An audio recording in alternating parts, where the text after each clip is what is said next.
I've played some. Well, they are not exactly point and click, but they're more interactive story types of games, such as Heavy Rain and Beyond Two Souls, ironically made by the same team, by the way. But I've played them, and I actually enjoyed both of them a lot. I may have to make videos about them if I haven't already.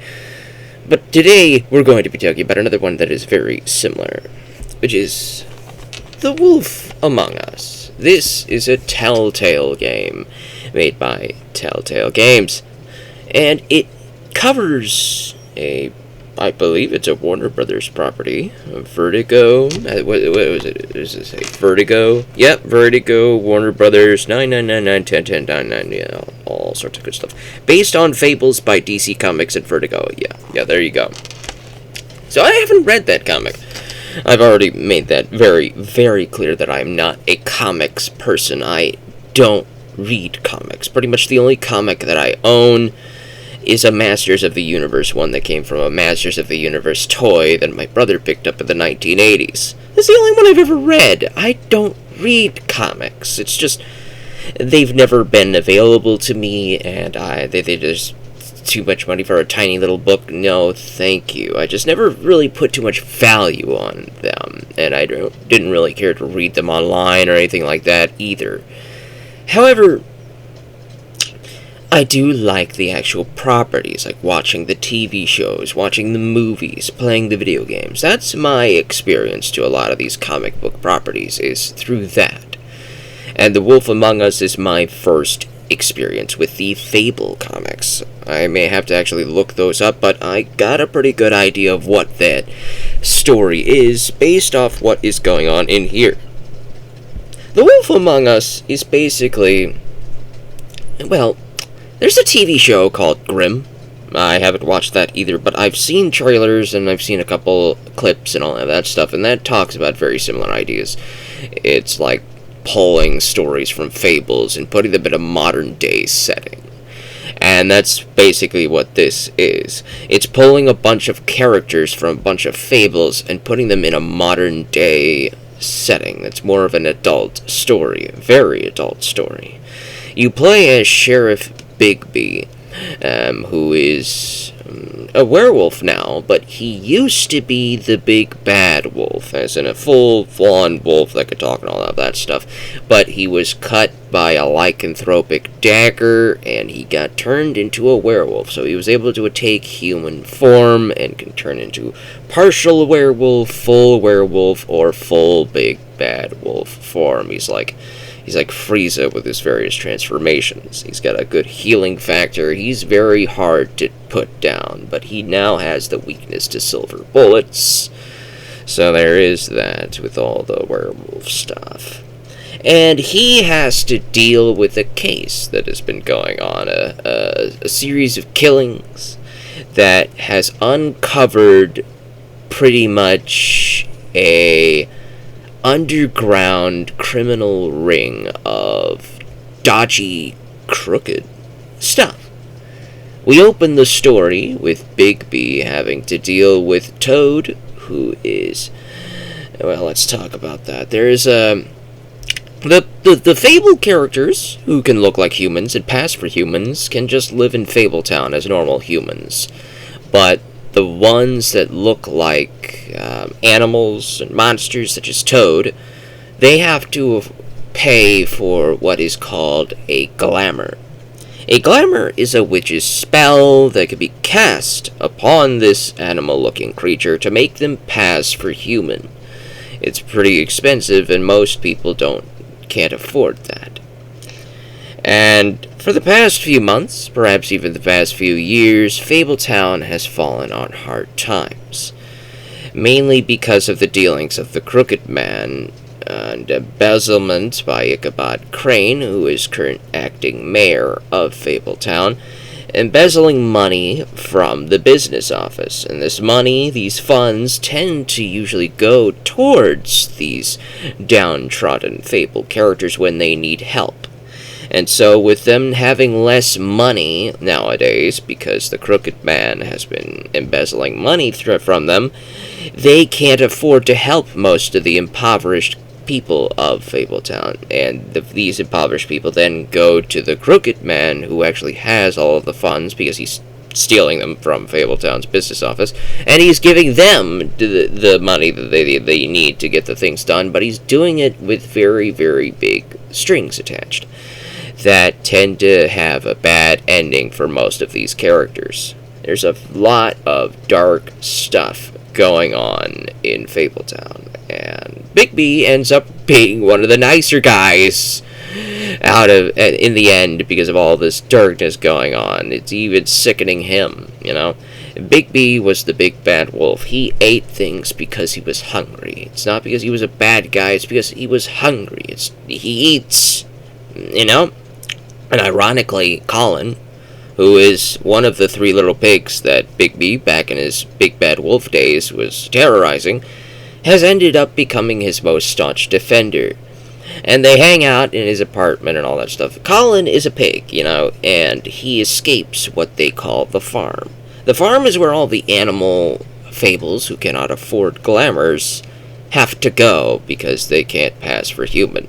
Colin can pass for a regular pig, you know, and Bigby could just get a pig license from the city and just keep him as a pet, and that would work, but hey, they're pretty mean. The business office is pretty mean to these things. They don't like making exceptions like that because it doesn't seem to be fair. You know, you can't really get an ogre license after all, so the ogres have to stay in the farm. So pigs that can pass for pigs, even though they can talk, they still have to go into the Fabletown and all that other stuff. It's pretty dark. It's really, really dark, this world. A lot of the Disney princesses that you remember, like Ariel and all of those, a lot of them end up being working girls. That's the kindest term I can use on PG-13 YouTube. It's the kindest term I can use. So they're working girls, working for Georgie Porgy, who is a piece of trash. He is an absolute piece of trash.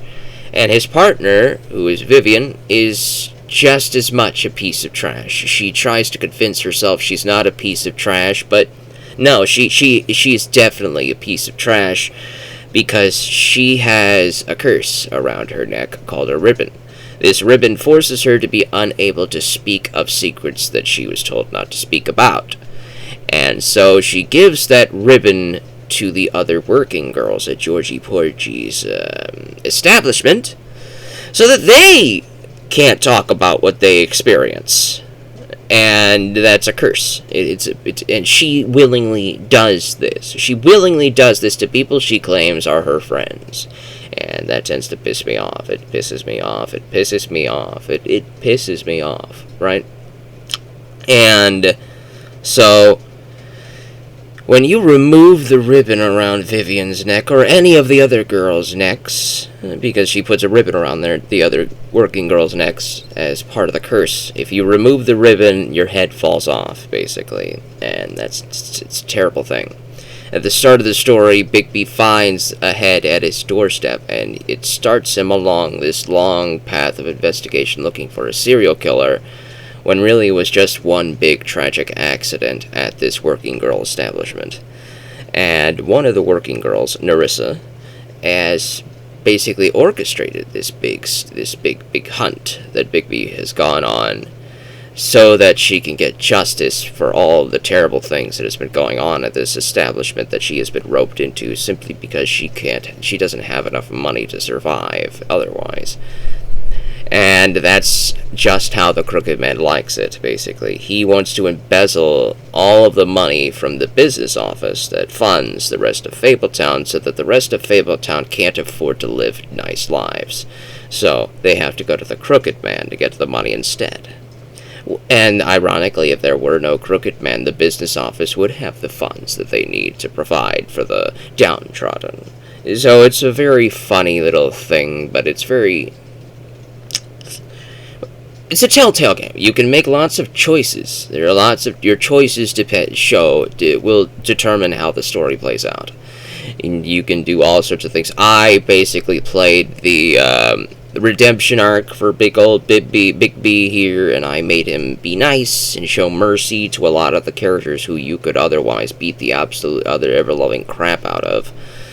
But otherwise, I was kind. I was kind to these characters and tried to get them to see that that Big B wasn't as terrible a guy as he was. But when they tried to kill him, I turned him into more of a vengeful, angry Big B, and I had him beat the ever-loving crap out of the Jersey Devil, ever-loving crap out of the Tweedles, ever-loving crap out of Bloody Mary, and I had him beat up the Crooked Man a little bit as well. But then I had him calm down, and I had him take the Crooked Man to trial, which seemed to be a mistake at first until Nerissa comes onto the scene, the curse of the ribbon being freed, because the curse will be freed when Vivian removes the ribbon from her own neck. It breaks the curse on all the other working girls with ribbons around their necks who cannot talk about it, and it's very sad. This is a very emotional and impactful story that has reflections of the modern day in ways that I can really appreciate. Nerissa, one of the working girls at the end of the story, ends up talking to Big B and thanking him. She says that people like her tend to be unheard. People like her tend to be ignored. They tend to be used because they're pretty and then discarded because they feel dirty afterwards. So it's far better for them to just disappear than to be looked at, heard, seen, etc. Big B was one of the only ones who actually listened to these people. He listened to them.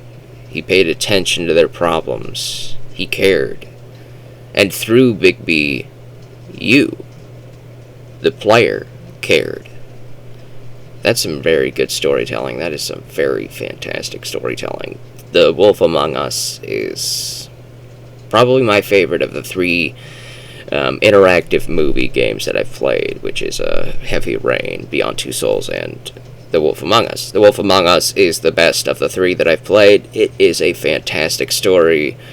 I would play it again, but I just have too big of a backlog. I'm moving on to another one next. But this isn't too long. It really isn't.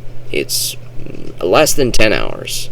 If you dedicate maybe an hour and a half, you could probably do a chapter a night. There's only 5 chapters in this whole story, so you can get it done pretty quick. You could replay the chapters to do other choices that you didn't make to fill out the Book of Fables, but getting the platinum for this game is very easy. It's very easy. The PS3 port, since I usually tend to talk about how the differences of the ports are, for the PS3 port, The Wolf Among Us does have some lagging issues. There's a lot going on in here. When you look on the back of this game, you see that it requires at least 60 megabytes of hard drive space. I have a 500 gigabyte hard drive space. However, the lag, there's a lot of stuff going on, and I don't think it's my disc, because I've seen it with at least 2 copies, because the first one wouldn't even work, and I had to take that back and get this copy, and I had it lag as well. Usually when there's a lot of fast things happening and you have to do a quick time event, you have to press a button really, really fast, I would notice that there is a frame lag, and when I pressed the button, I would be too late, and Big B would get hit by something because there was just not enough time for me to press the button, because there was a lot of frame lag going on. And I had at least one game freeze when I tried to load Chapter 3 to get into Chapter 3 to start that actual episode. The game froze during the last time on, showing previous scenes in the previous episode that was going on. So I had at least one freeze/crash, and I had quite a few input lag, which ended up making QuickTime event button presses a problem. I do not know if these problems exist on the PC, on the PS4, on the PS5. I imagine that they don't. I imagine those are superior ports, because the PS3 tends to be the weaker of the ports. Whenever a port is released for the PS3, it tends to be the weaker one. But hey, I like the PS3. I play the PS3. I talk about the PS3. And that's all I've got for tonight.